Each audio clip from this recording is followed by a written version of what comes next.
Lecture du texte « Ceux qui luttent ». Victor Hugo dit dans un de ses poèmes « Ceux qui vivent, ce sont ceux qui luttent ». Cela semble glorifier une certaine partie de la population qui, selon ce vers, mériterait de vivre vraiment, parce qu'ils luttent pleinement. L'auteur se fait ici l'écho d'une croyance qu'il partage probablement à titre personnel. C'est la version 19e siècle de l'artiste hip-hop qui se doit d'avoir galéré avant de rencontrer le succès, ne serait-ce que comme partie intégrante d'un storytelling formaté.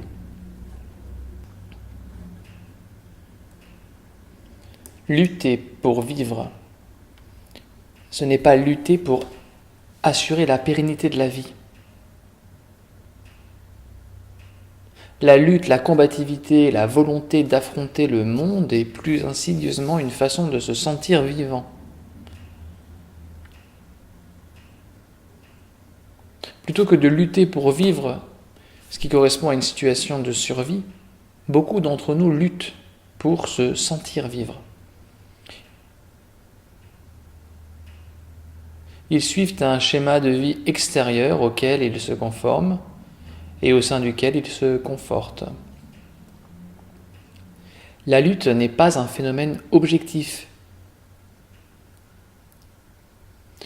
mais relève davantage du ressenti. Ce qui est lutte pour l'un n'est que balade de santé pour l'autre, non pas en fonction de la capacité de lutter accrue par une constitution de guerrier, mais relativement au domaine au sein duquel la lutte s'exerce, ou est censée s'exercer, par rapport au système de croyance de ceux qui luttent. Et quelle forme cette lutte prend-elle ?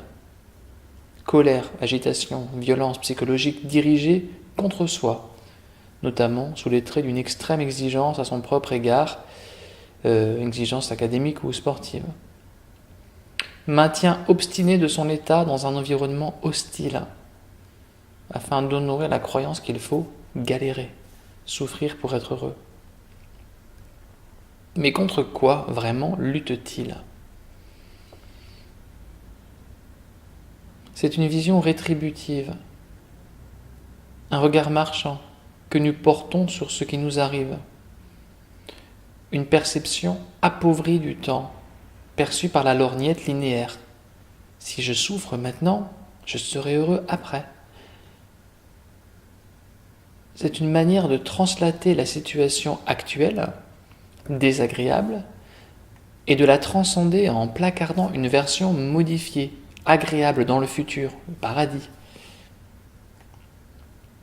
Également, c'est une garantie de verrouiller définitivement les portes d'accès à la transmutation de la situation vécue maintenant. Lutter permet de fuir le présent en se donnant un rôle valorisant, puisque l'on devient celui qui combat. Il y a donc une fonction sociale de ce positionnement en tant que combattant.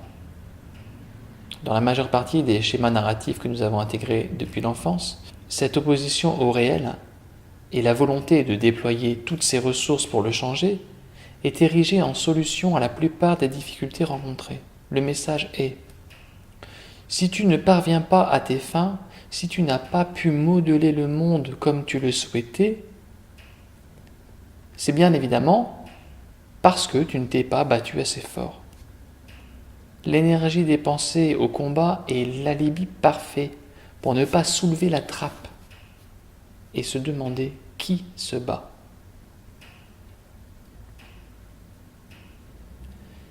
Cette lecture déviante bénéficie pourtant d'un énorme renforcement positif au sein de la société.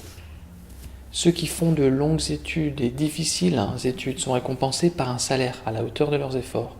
Ceux qui se donnent du mal sur le terrain font gagner leur équipe au bout du match et par la même occasion résolvent une énigme philosophique qui transparaît dans les discours des coachs et des sportifs, des team building en tout genre, à savoir être capable simultanément de tout donner et de ne rien lâcher. De la lutte extérieure à la lutte intérieure. La lutte contre le monde, contre les gens, les phénomènes, les conditions est aussi une diversion que l'on se fait à soi-même. La lutte extérieure sollicite tellement d'énergie que l'on ne peut rêver meilleure façon d'occulter et de se rendre indisponible à une forme plus subtile et productive de lutte intérieure. Dans la lutte intérieure, j'affirme ma conception du monde et de moi-même. Dans la lutte extérieure, j'affirme ma conception du monde et de moi-même. Dans la lutte intérieure, je m'ouvre à la possibilité d'une remise en question. Tout de suite, c'est moins agréable. Se battre à l'extérieur pour dissimuler à soi-même l'urgence de se battre à l'intérieur.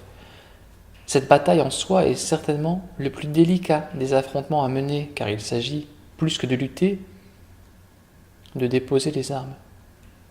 Alors nous ne sommes plus réellement tel ou tel protagoniste qui s'oppose à tel autre, mais sommes observateurs des arguments, tactiques et blessures d'orgueil de l'un et l'autre des clans.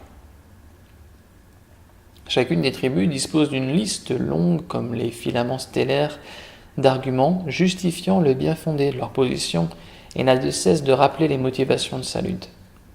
Bien sûr que tout se vaut, puisque dans l'esprit qui suit telle ou telle stratégie, celle-ci est toujours la seule qu'il puisse emprunter au moment où il la met en œuvre, étant perçue à ses yeux comme la meilleure.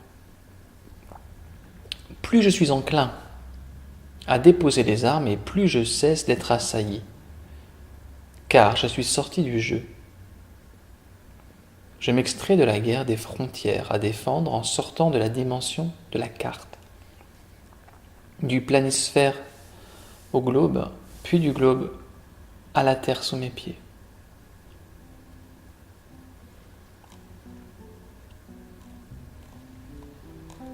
Je vous remercie beaucoup d'avoir écouté ce texte.